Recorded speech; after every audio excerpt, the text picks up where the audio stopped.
같이 나눌 말씀은 창세기 14장 17절부터 18절까지의 말씀입니다. 두 절이니까 우리 다 같이 한 목소리로 읽겠습니다. 아브라함이 그달로멜과 그에 함께한 왕들을 쳐부수고 돌아올 때에 소돔 왕이 사회 골짜기 곧 왕의 골짜기로 나와 그를 영접하였고 살렘 왕 멜기세덱이 떡과 포도주를 가지고 나왔으니 그는 지극히 높으신 하나님의 제사장이었더라. 아멘. 오늘은 성경 속에서 가장 중요한 도시죠, 예루살렘에 대해서 같이 좀 말씀을 나누려고 합니다. 예루살렘이라고 하는 히브리어는 예루샬라임이라고 우리가 읽습니다. 이 단어의 뜻은 평화의 도시라고 하는 그런 뜻입니다. 근데 이 예루살렘은 두 가지 단어가 합쳐진 단어인데요, 앞에 예루라고 하는 말은 지시하다, 기초를 세우다라는 말이고요, 뒤에 살렘이라고 하는 것은 평화를 뜻하는 샬롬과 관련이 있는 단어입니다. 그래서 이 두 단어가 조합된 단어가 예루살렘인데, 그러다 보니 그 뜻이 어떤 뜻이 됐냐면 평화의 도시, 평화의 기초, 그런 뜻이 된 겁니다. 그래서 이 단어 뜻에 의하면 예루살렘은 당연히 평화의 도시가 되어야 합니다. 하지만 요즘 예루살렘을 보면 전혀 평화의 도시처럼 보여지지가 않습니다.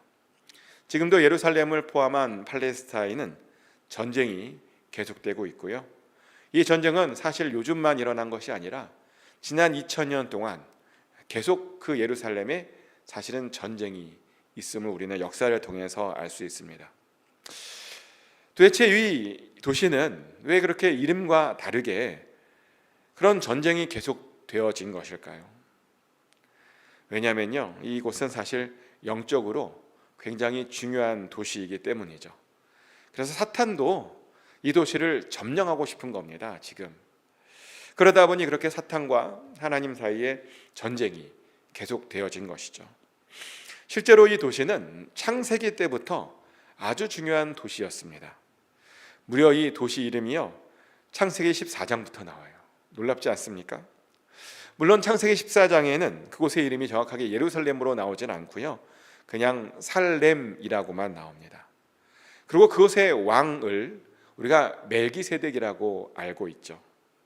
근데 학자들이 말하기를 그 살렘이 바로 예루살렘이다라고 말을 합니다. 그리고 본격적으로 예루살렘이라고 불려진 때는요, 여호수아 때로 넘어오게 됩니다. 여호수아서를 보면 예루살렘에 왕이 있는데 그 왕의 이름이 아도니세덱이라고 나오죠. 여호수아 10장 1절 말씀입니다. 그때 여호수아가 아이를 빼앗아 진멸하되 여리고와 그 왕에게 행한 것 같이 아이와 그 왕에게 행한 것과 또 기브온 주민이 이스라엘과 화친하여 그 중에 있다 함을 예루살렘 왕 아도니세덱이 듣고라고 되어 있습니다. 그러니까 예루살렘에 지금 왕이 있는데 그 왕 이름이 아도니세덱이고요, 그 아도니세덱이 이스라엘이 아이를 점령하고 기브온과 화친했다는 말을 듣고 놀랬다라고 되어 있습니다. 그러다 보니 이제 주변 왕들과 연합해서 이스라엘을 공격하게 되죠. 그래서 공격했는데도 실패한 이야기가 여호수아 10장에 나옵니다. 이렇게 여호수아 때부터 예루살렘에 왕이 있었다라고 말하고요, 그리고 조금 더 여호수아서를 읽어보면 그곳에 사는 족속 이름도 나오는데 그 족속 이름이 여부수 족속이다라고 되어 있습니다. 그래서 이 부분이 바로 예루살렘이라고 하는 이름이 처음 나온 것인데요, 근데 이 예루살렘 이름과 관련된 아주 흥미로운 점이 하나 있는데, 이 예루살렘이라고 하는 단어가 사실은 복수형이라는 겁니다. 도시는 하나인데 이름 안에 복수의 의미가 있다는 겁니다. 궁금하죠? 왜 예루살렘을 굳이 하나의 도시인데 복수형으로 썼을까? 학자들에 따르면 이것에는 하나님의 어떤 놀라운 의도가 있다라고 말을 합니다.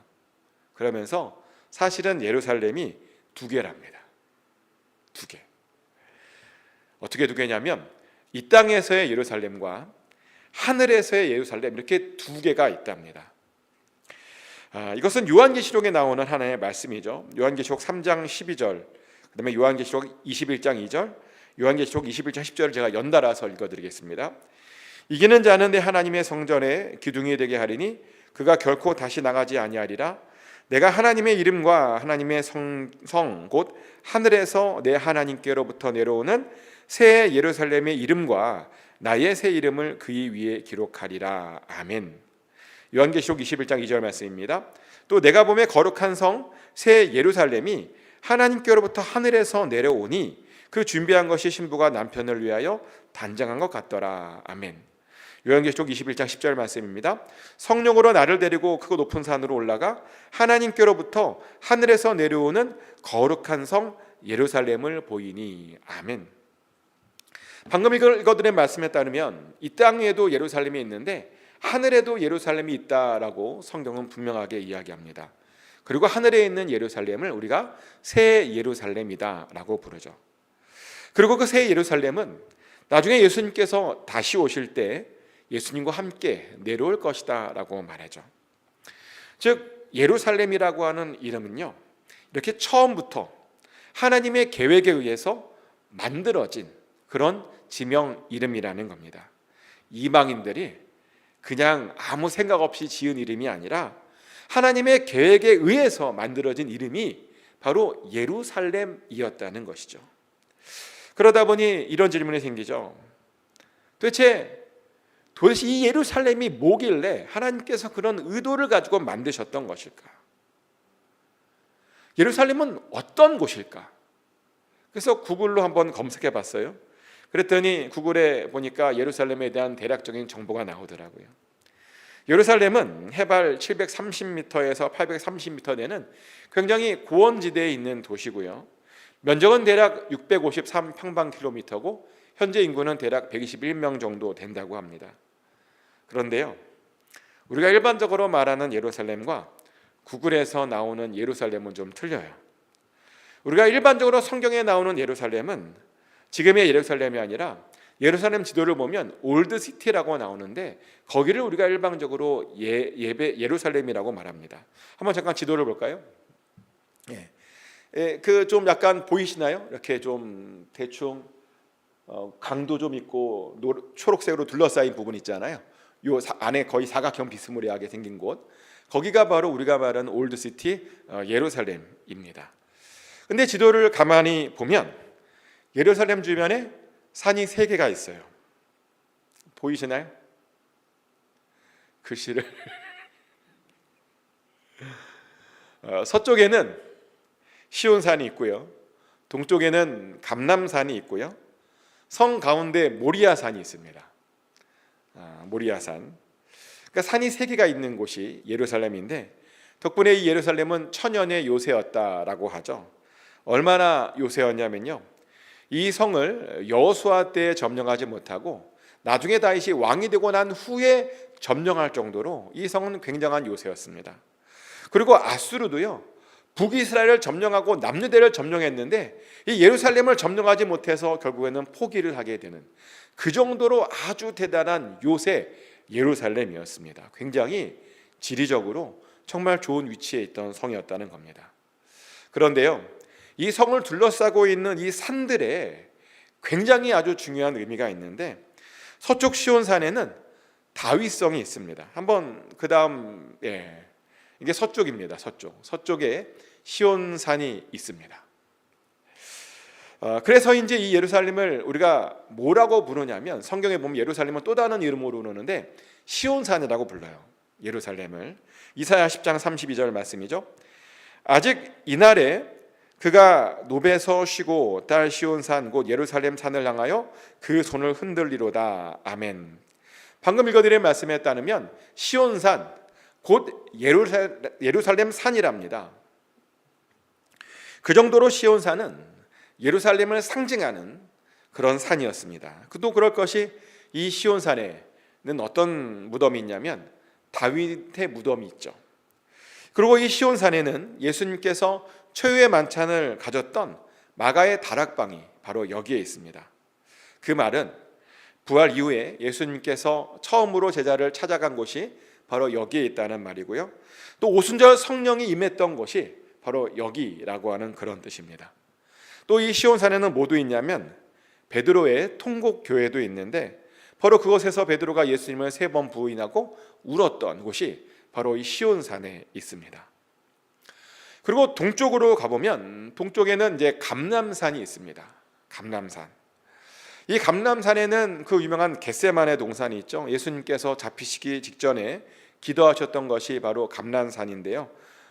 겟세마네 동산인데 이 겟세마네 동산은 감람산의 서쪽에 있습니다. 또 예수님께서 이 감람산 정상에서 승천을 하셨다고 하죠. 그리고 이 감람산 중턱에서 예수님께서 제자들에게 주기도문도 가르쳐 주었다고 합니다.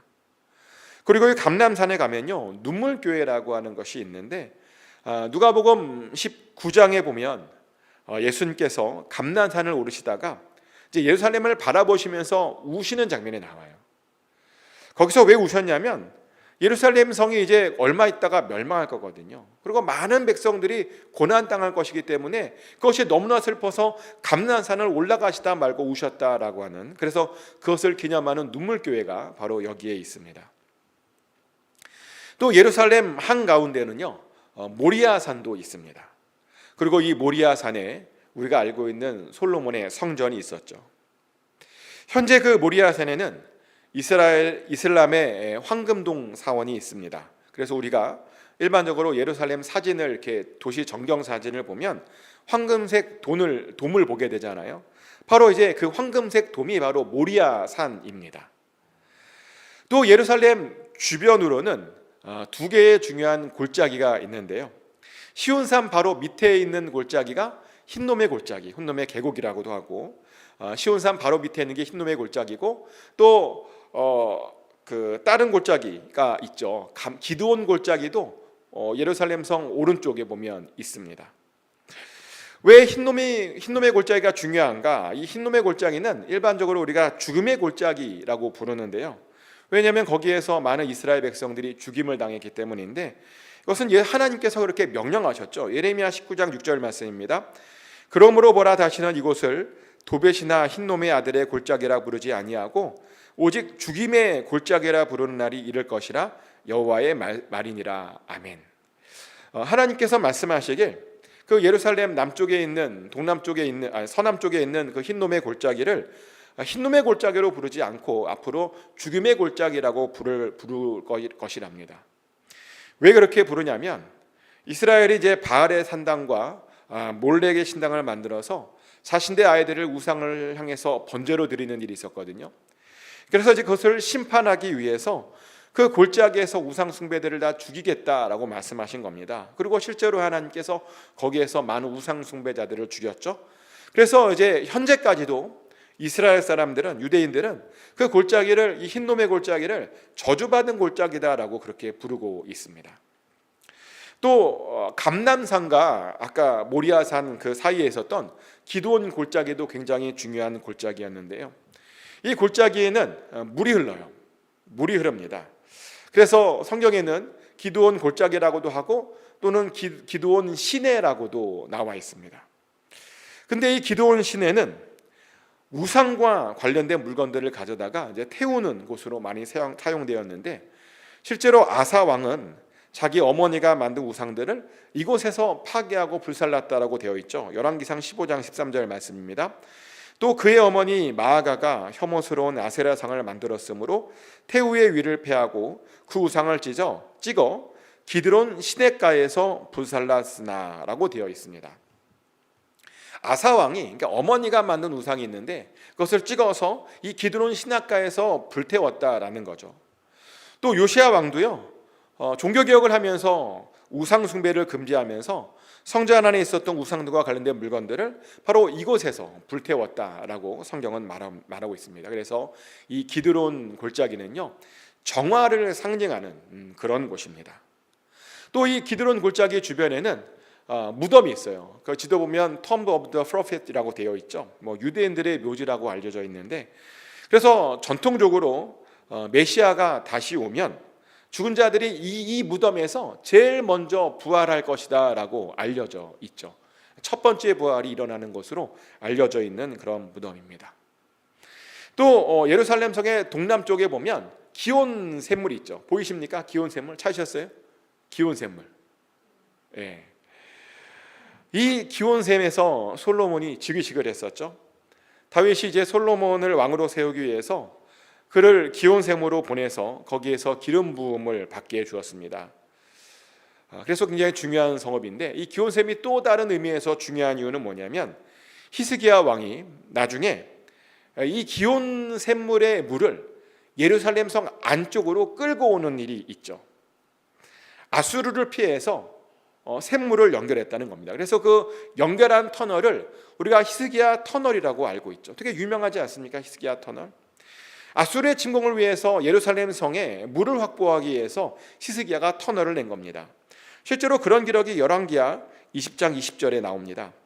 히스기야의 남은 사적과 그의 모든 업적과 저수지와 수도를 만들어 물을 성 안으로 끌어대는 일은 유다 왕 역대지락에 기록되지 아니하였느냐라고, 이 히스기야의 터널이 성경에 나오는 그런 이야기입니다. 그리고 이 수로를 터널을 뚫어서요, 나중에 그 물을 어디까지 연결하냐면 실로암 샘까지 연결해요. 그러니까 실로암 샘, 우리가 유명한 알고 있는 실로암 샘이요, 바로 이 기온 샘물에서 연결되어지는 그런 물이라고 하는 것을 우리가 알게 되죠.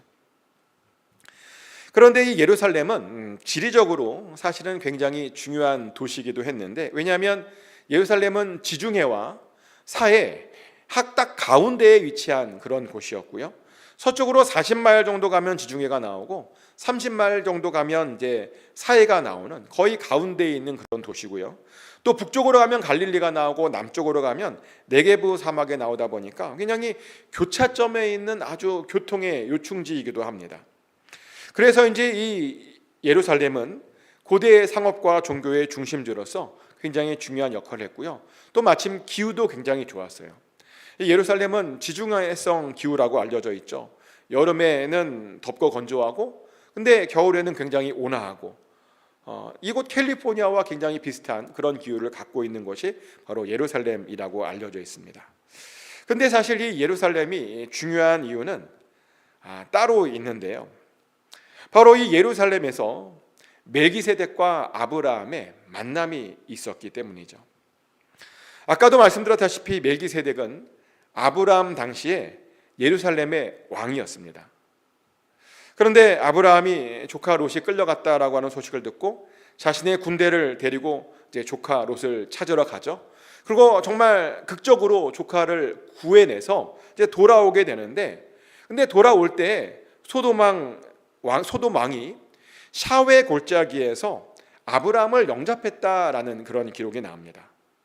그런데요, 학자들에 따르면 그 샤웨 골짜기가 어디냐면 바로 기드론 골짜기랍니다. 그래서 거기에서 살렘 왕이었던 그런 멜기세덱도 만날 수 있던 것이죠. 멜기세덱은 그 기드론 골짜기에서요, 아브라함을 만나서 그 전쟁에서 이겨온 그 아브라함에게 떡과 포도주를 주었다고 되어 있죠. 그런데 성경은요, 그 떡과 포도주를 가지고 온 그 멜기세덱을 어떻게 말하냐면 지극히 높으신 하나님의 제사장이었다라고 말을 합니다. 그리고 그런 제사장이 제사장으로서 아브라함을 이렇게 축복했대요. 창세기 14장 19절 말씀인데요. 그가 아브라함에 축복하여 이르되 천지의 주제이시요 지극히 높으신 하나님이여 아브라함에게 복을 주옵소서라고 축복을 했답니다. 놀랍게도 멜기세덱이 천지의 주제이며 지극히 높으신 하나님을 알고 있었다는 것이고 그 하나님의 제사장이었다는 겁니다. 그리고 그 제사장의 직분을 가지고 아브라함에게 복을 내렸다는 겁니다. 그랬더니요, 아브라함이 그 복을 받고 멜기세덱에게 11조를 드리게 되죠. 성경에요, 최초의 11조를 드리는 장면이 바로 이 장면에서 등장을 하죠. 그런데 이런 일이 일어난 것이 어디였느냐? 예루살렘 성의 기드론 골짜기였다는 겁니다. 그래서 굉장히 중요하죠. 더군다나 이 장면은 우리 기독교인들에게 아주 중요한 장면인데요. 왜냐하면 멜기세덱은 사실은 예수님을 예표하고 있기 때문입니다. 이것은 제 이야기가 아니라 히브리서에 나오는 이야기입니다. 히브리서 15장 6절부터 11절까지 말씀을 제가 읽어드리겠습니다. 또한 이와 같이 다른 데서 말씀하시되 내가 영원히 멜기세덱의 반차를 따르는 제사장이라 하셨으니 그는 육체에 계실 때에 자기를 죽음에서 능히 구원하실 이에게 심한 통곡과 눈물로 간구와 소원을 올렸고 그의 경건하심으로 말미암아 들으심을 얻었느니라. 그가 아들이시면서도 받으신 고난으로 순종함을 배워서 온전하게 되셨은즉 자기에게 순종하는 모든 자에게 영원한 구원의 근원이 되시고 하나님께서 멜기세덱의 반차를 따른 대제사장이라 칭하심을 받으셨느니라. 멜기세덱에 관하여는 우리가 할 말이 많으나 너희가 듣는 것이 두나무로 설명하기 어려우니라. 아멘이라고 되어 있습니다. 그러니까 우리 예수님은 우리의 왕으로 오셨는데 단순히 우리의 왕으로만 오신 것이 아니라 우리에게 제사장으로도 오셨다라고 히브리서 기자는 말합니다. 제사장으로 오셔서요, 당신의 육체로 영원한 제사를 올려드렸다는 겁니다. 그래서 그 제사 덕분에 그 흘려진 피로 인해서 우리의 죄가 깨끗해졌다라고 말하고 있는 것입니다. 하지만 문제는 그 당시 사람들은 예수님께서 제사장으로 오셨다라고 하는 사실을 믿지 못했습니다. 왜 믿지 못했냐면 예수님께서 레위 지파가 아니라 유다 지파였기 때문이죠. 제사장은요, 레위 지파만 될 수 있었다라고 그들은 생각했기 때문입니다. 그런데요, 그 문제를 바로 이 멜기세덱을 통해서 해결하셨죠. 왜냐하면 멜기세덱도 레위인이 아니었는데 제사장이 된 사람이었기 때문입니다. 그래서 예수님께서 그 멜기세덱의 반차를 따라서 제사장이 된 것이라는 겁니다. 즉 멜기세덱은 예수님께서 제사장 되심의 그 예표라는 것이죠. 실제로 멜기세덱도 보면 예수님처럼요, 떡과 포도주를 아브라함에게 주었죠. 최초의 성찬식까지 한 것입니다. 제사장으로서 성찬식까지 한 것입니다. 그런데 방금 읽어드린 히브리서에 보면 예수님께서 그렇게 멜기세덱의 반차를 따라서 그냥 제사장이 된 것은 아니고 굉장히 거쳐야 하는 일이 있었다라고 말합니다. 그렇게 제사장이 되기 위해서 하나님께 심한 통곡과 눈물로 간구와 소원을 올려드려야 했다는 겁니다. 그리고 아들로서 경건한 삶을 살아야 했고요, 아들이었음에도 불구하고 고난으로 순종함을 배워서 온전케 되셔야 했답니다. 그렇게 돼서 자기에게 순종하는 모든 자들에게 영원한 구원의 구원이 되셔야 했답니다.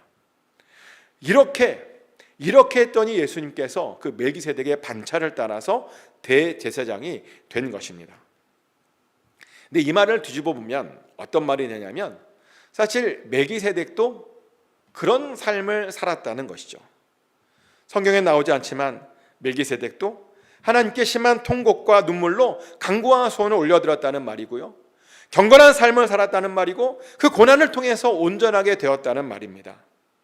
그런데 그가 어디에서 그런 삶을 살았냐면 바로 예루살렘에서 그런 삶을 살았다는 겁니다. 그랬더니 그가 인정받았다는 거죠. 그런데요, 멜기세덱의 반차를 따라서 제사장이 된 예수님도 그런 모든 것들을 예루살렘에서 행하셨습니다. 이렇게요, 예루살렘은 멜기세덱과 예수님을 연결해주는 아주 중요한 장소였다는 것이죠. 또 이 예루살렘이 유대인들에게 아주 중요한 이유가 또 하나 있는데요, 이곳에서 아브라함이 자신의 아들인 이삭을 바치려고 했었기 때문이죠. 아브라함은 아들을 낳고 한동안 그 아들에게 빠져 있었죠. 아들이 얼마나 이뻤겠어요. 백세에 낳는데. 그러자 하나님께서 그 아브라함을 시험하시기로 하시고 명령을 하시죠. 독자 이삭을 데리고 모리아 땅으로 가서 하나님께 번제를 드리라라고 명령하셨습니다. 창세기 22장 2절 말씀이죠. 여호와께서 이르시되 내 아들 내 사랑하는 독자 이삭을 데리고 모리아 땅으로 가서 내가 내게 일러준 한 산 거기서 그를 번제로 드리라. 아멘. 이삭을 데리고 모리아 땅으로 가랍니다. 그러자 하나님 그 아브라함이 이제 바로 그 다음 날 이삭을 데리고 출발을 하죠. 아침 일찍 일어나 그 산을 향해서 출발하고요, 그 산에 도착해서 모리아 땅에 도착해서 이삭을 묻고 번제로 드리려고 했습니다. 그러자 하나님께서 그 아브라함의 순종을 보시고 이삭을 살려주시죠. 그러면 하나님께서 이런 말씀을 해주셨습니다. 창세기 22장 12절 말씀인데요, 사자가 이르되 그 아이에게 내 손을 대지 말라, 그에게 아무 일도 하지 말라, 내가 내 아들 내 독자까지도 내게 아끼지 아니하였으니 내가 이제야 내가 하나님을 경외하는 줄을 아노라. 아멘. 바로 여기에서 그 믿음을 보시고 하나님께서 아브라함에게 그제서야 하나님 경외하는 것을 알게 되었다라고 말합니다. 이렇게 모리아 땅은요, 아브라함이 자신의 경외함을 하나님께 보여준 장소였죠. 그리고 그 땅의 이름을 나중에 보면 여호와 이레라고 바꾸어 불렀다라고 나옵니다. 그 여호와 이레라고 하는 이름의 뜻은 하나님의 산에서 준비되었다라고 하는 뜻이었죠. 왜냐하면 그 상에서 하나님께서 수량을 준비해 주셨기 때문이죠. 근데 이런 모든 일이 어디에서 일어났다고요? 모리아 땅에서 일어났습니다. 근데 이스라엘 사람들은 이 모리아 땅을 예루살렘에 있는 모리아 산이라고 생각했습니다. 모리아 땅, 모리아 산. 그래서 솔로몬이 성전을 지을 때 바로 그 모리아 산에다가 성전을 지었던 겁니다. 심지어 그 아브라함이 이삭을 잡으려고 만든 제단 있잖아요. 그 제단 위에다가 성전을 지었다라고 말합니다. 그래서 지금도 이슬람 사원이 된 그 황금돈 사원에 이렇게 지하에 내려가잖아요. 그럼 지하에 내려가면 그 제단을 지금도 볼 수 있어요. 들어갈 수만 있다면. 아브라함 이삭을 잡으려고 했던 제단이 있는데 그런 제단이 요즘 유튜브 보니까 나오더라고요. 그럼 왜 솔로몬은 하필 그 제단에다가 하나님의 성전을 지었던 것일까요? 성전을 지을 만한 것이 많았어요. 시온 산도 괜찮았습니다. 감난산도 좋았습니다. 근데 왜 하필 이삭을 바치려고 했던 그 제단 위에 솔로몬은 그런 성전을 지었던 것일까요? 왜 거기에다 지었냐면 바로 그곳이 여호와 이레를 경험했던 그런 곳이었기 때문입니다. 실제로 그곳은 하나님께서 준비시켜주는 곳이었습니다. 근데 솔로몬도요, 이미 그것을 경험하고 있었죠. 솔로몬이 성전을 지을 때 자기가 준비한 것들이 별로 없었습니다. 아버지 다윗이 거의 다 준비해 주었습니다.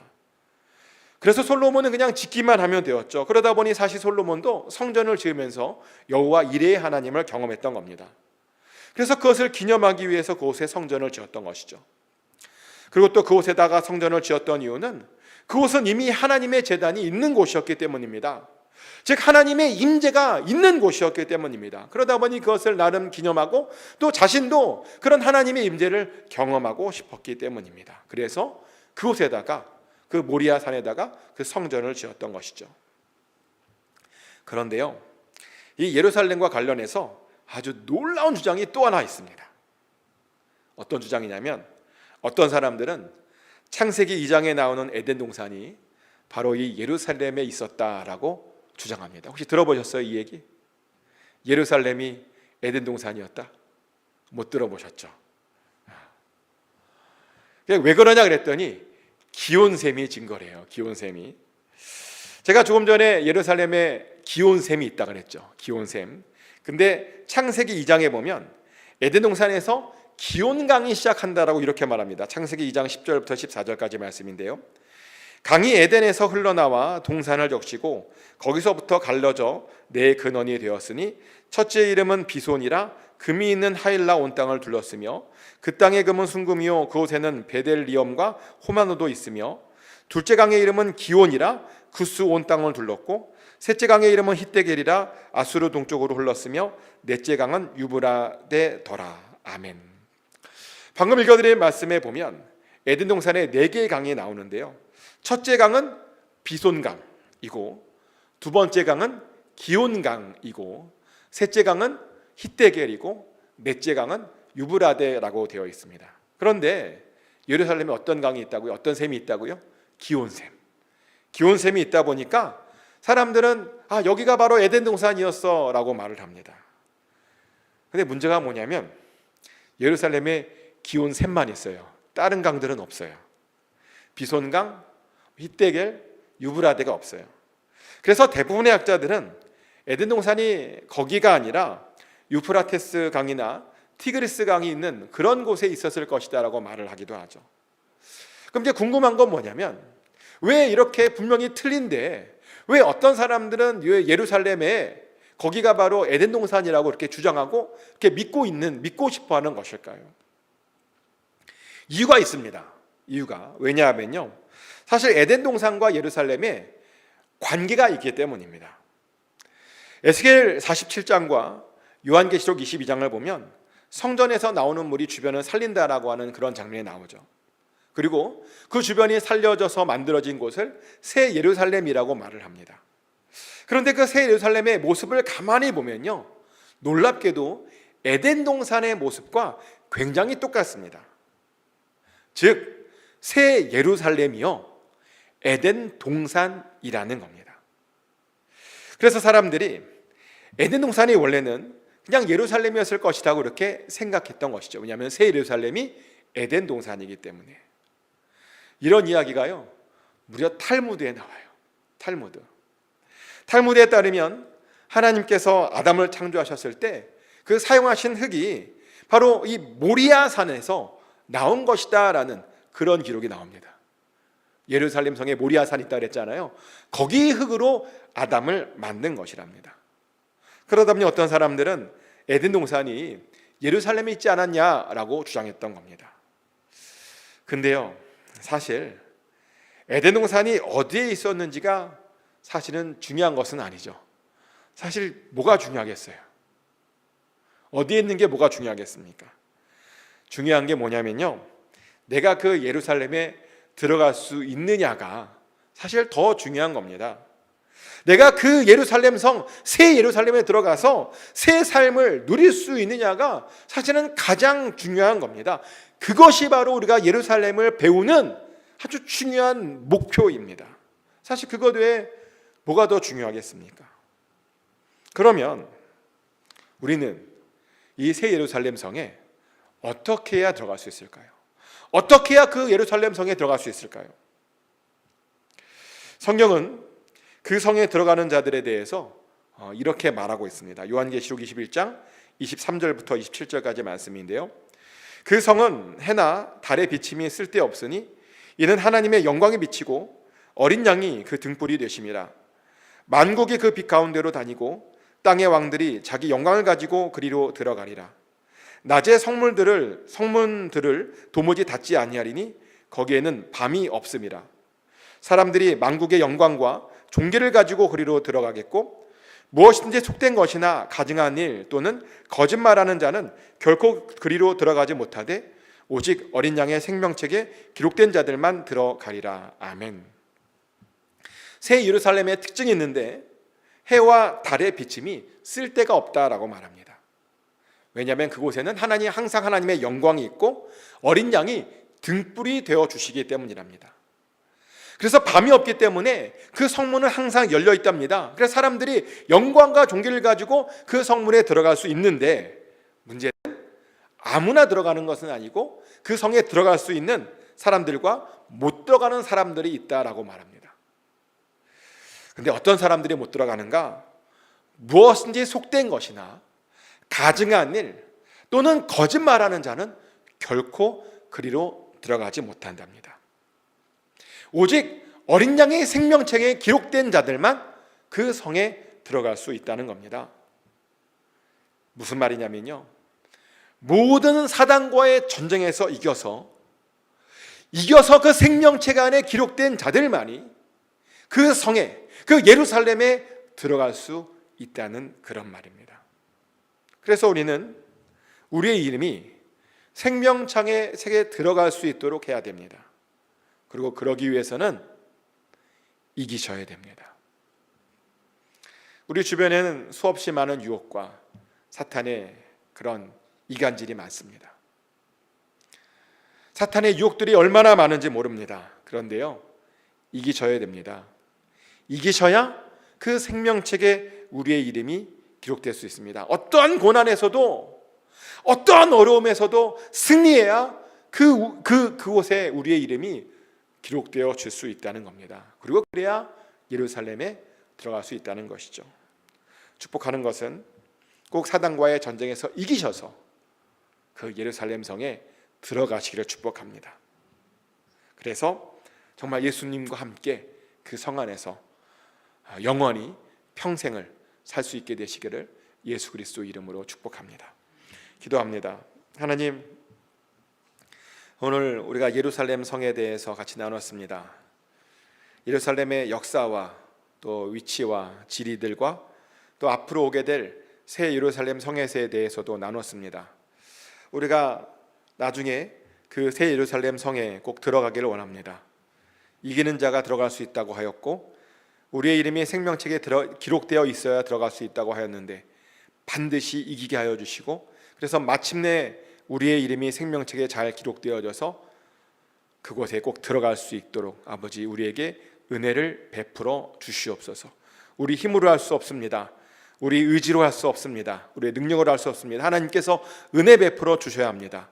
하나님 은혜 받기를 원하오니 그 은혜로 그 문에 꼭 들어가게 하여 주시옵소서. 감사드리며 예수 그리스도의 이름으로 기도드렸습니다. 아멘.